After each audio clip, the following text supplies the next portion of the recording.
अस्सलाम वालेकुम, मैं हूं दीन इम्तियाज़ और आप देख रहे हैं तख्ती ऑनलाइन। जापानी साइंटिस्ट ने पहली मरतबा स्पेस में दो बड़े बड़े स्फीयर्स देखे हैं। सफ़ेद रंग के जमे हुए स्फीयर्स जिनके बारे में हम कुछ नहीं जानते, बहुत ज़्यादा मुख्तलिफ हैं बाकी जितनी भी सेलेस्टियल बॉडीज़ हैं उनसे। इसलिए कन्वेंशनल थीरीज़ क्या इन्हें एक्सप्लेन कर पाएंगी, इस पर एक बहुत बड़ा सवालिया निशान है।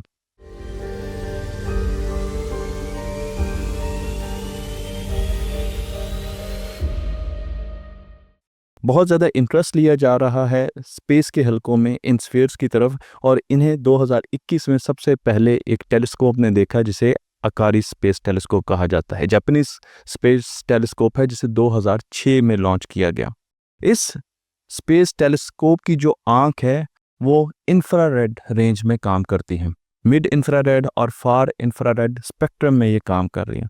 दो कैमरे इसके ऊपर लगे हुए हैं। एक IRC कहलाता है जो कि इंफ्रारेड कैमरा है, 9 बैंड्स में काम करता है जिसकी फ्रिक्वेंसी मैं यहाँ पर मेंशन कर रहा हूँ। और उसके साथ साथ एक far infrared surveyor FIS peak camera है जो 4 बैंड्स में ऑपरेट करता है। अगर हम इलेक्ट्रोमैग्नेटिक स्पेक्ट्रम को देखें तो आपको मैंने यहाँ पर इंफ्रारेड बैंड दिखाया है, और इसके अंदर जितनी भी रोशनी आती है ये इसे कैप्चर करता है, और इसकी नज़र से, इसकी आंख से हमें ये बादल दिखा रहा है।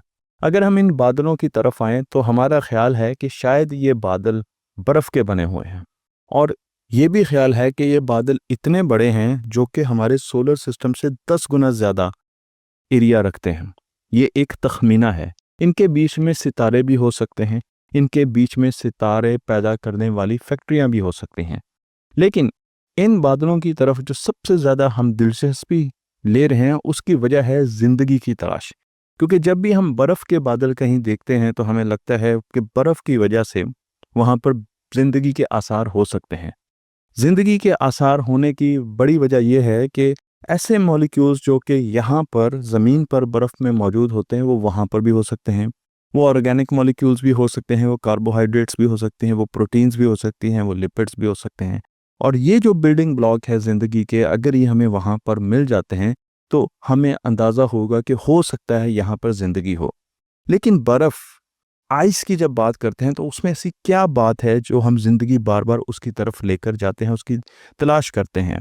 बर्फ़ हमेशा डस्ट के पार्टिकल्स पर अपने आप को एंकर करती है। एक डस्ट पार्टिकल है स्पेस में, तो उसके गिर्द बर्फ़ का बनना, आइस का बनना, आइस क्रिस्टल्स का बनना बहुत ही आसान होता है। क्योंकि क्रिस्टल्स के लिए, क्रिस्टल्स की साइंस के बारे में हम काफ़ी वीडियोस बना चुके हैं, और हम ये भी बता चुके हैं कि स्पेस में कच्ची बर्फ़ और पक्की बर्फ़ भी होती है, यानी क्रिस्टलाइन बर्फ़ भी होती है, और आपने जो विदाउट एनी स्ट्रक्चर बर्फ़ देखी है वो भी होती है। बर्फ़ को बनने के लिए एक ख़ास एंकर की ज़रूरत होती है जो डस्ट पार्टिकल्स प्रोड्यूस करते हैं, जो उसे देते हैं। और जब डस्ट पार्टिकल के गिर्द हमें मॉइस्चर मिलता है तो वहाँ पर आहिस्ता आहिस्ता क्रिस्टल बनना शुरू हो जाते हैं। इन क्रिस्टल्स पर मुख्तलिफ किस्म के ऑर्गेनिक मॉलिक्यूल्स आ सकते हैं, गैसेस भी मौजूद होती हैं, पानी में खुद H2 और ऑक्सीजन और हाइड्रोजन मौजूद होती हैं। तो ये वो फैक्ट्री है जहाँ पर मुख्तलिफ किस्म के ऑर्गेनिक मॉलिक्यूल्स पैदा हो सकते हैं, इसीलिए हम बर्फ़ की तरफ ज़्यादा जाते हैं। अब आपका सवाल ये होगा कि डस्ट कहाँ से आई? तो डस्ट के स्पेस में कई सोर्सेज हो सकते हैं। मसलन फटते हुए सितारे भी डस्ट पैदा कर सकते हैं क्योंकि उनके अंदर मेटल्स मौजूद होती हैं।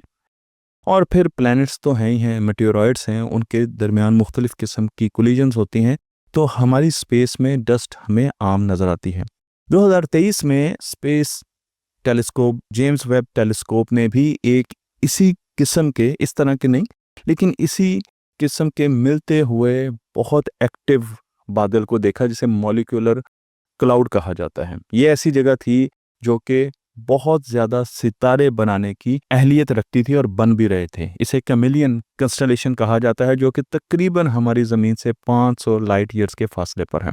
यहाँ पर जब देखा गया तो पता चला कि हमें यहाँ पर बहुत से सितारे बनते हुए नज़र आ रहे हैं। मैं आपको तस्वीर भी दिखा रहा हूँ, और इन सितारों के बनने के प्रोसेस को भी हम अच्छे तरीके से स्टडी कर सकते हैं। जब हम इस प्रोसेस की तरफ जाते हैं और इसे गौर से देखते हैं तो मैं आपको जो तस्वीर दिखा रहा हूँ, इसमें जो ऑरेंज कलर के आपको जगह नज़र आ रही है, जो बहुत गहरे ऑरेंज कलर की, वो ज़्यादा बर्फ़ रखती है, वो ज़्यादा आइस ग्रेन्स रखती है। और जो आपको नीले रंग की जगह नज़र आ रही है वहाँ पर आइस के उतने ज़्यादा ज़ख़ीरे मौजूद नहीं हैं। इस स्टडी को ओपन यूनिवर्सिटी इन इंग्लैंड ने किया और उन्होंने जेम्स वेब टेलीस्कोप का डेटा इस्तेमाल किया इसे स्टडी करने के लिए। और ये भी देखा गया कि इस पूरे बादल में मुख्तलिफ किस्म के स्टार्स भी पैदा हो रहे हैं। जब हम दोबारा अपने मौजू की तरफ आते हैं, बर्फ़ के स्फीयर्स की तरफ आते हैं, तो जापानीज़ अकारी टेलीस्कोप ने 2006 से 2012 के बीच में, जो कि इन क्लाउड्स को पढ़ती रही है, फिर डेटा अब हमें मिला है, तो 2022 में ज़मीन पर मौजूद एक टेलीस्कोप इंडस्ट्री ने, एक फैसिलिटी ने, जिसे एल्मा ऑब्जर्वेटरी कहा जाता है, उसमें 66 टेलीस्कोप्स हैं जो डिश एंटीने की तरह हैं, और एक डिश का जो डायमीटर है वो है 12 मीटर और 45 के एंगल पर सब लगी हुई हैं, और ये भी उन्हीं बर्फ़ के गोलों को देख रही हैं। इन्होंने जब इन्हें देखा तो इन्हें अंदाज़ा हुआ कि इनका साइज़ काफ़ी ज़्यादा बड़ा है और इनके बीच में हमें ऑर्गेनिक मॉलिक्यूल्स मिल सकते हैं। मैं आपको यहाँ पर तस्वीर दिखा रहा हूँ और इस तस्वीर में आप देख सकते हैं कि डस्ट पार्टिकल के ऊपर जब बर्फ़ जमना शुरू हो जाती है तो उसके बाद मुख्तलिफ़ किस्म के मॉलिक्यूल्स इकट्ठा होना शुरू हो जाते हैं। हमें पता है कि H2O में हाइड्रोजन है, ऑक्सीजन है, उसके साथ कार्बन डाइऑक्साइड भी हमारी स्पेस में बहुत ज़्यादा है, तो कार्बन यहाँ से हमें मिल सकता है। मीथेन है तो उसमें भी कार्बन और हाइड्रोजन है, तो हमें मुख्तलिफ़ किस्म के कंपाउंड्स, नाइट्रोजन है, सल्फ़र है, फॉस्फोरस है, ये वो सारी चीज़ें हैं जो कि स्पेस में मौजूद होती हैं। ये जब आती हैं और आके बर्फ़ के साथ, आइस के साथ चिपकना शुरू कर देती हैं, तो अब एक कैटलिस्ट की ज़रूरत है, और वो कैटलिस्ट आता है सितारों से, सूरज, मुख्तलिफ सूरजों से, और उसे कहा जाता है अल्ट्रा वायलेट लाइट।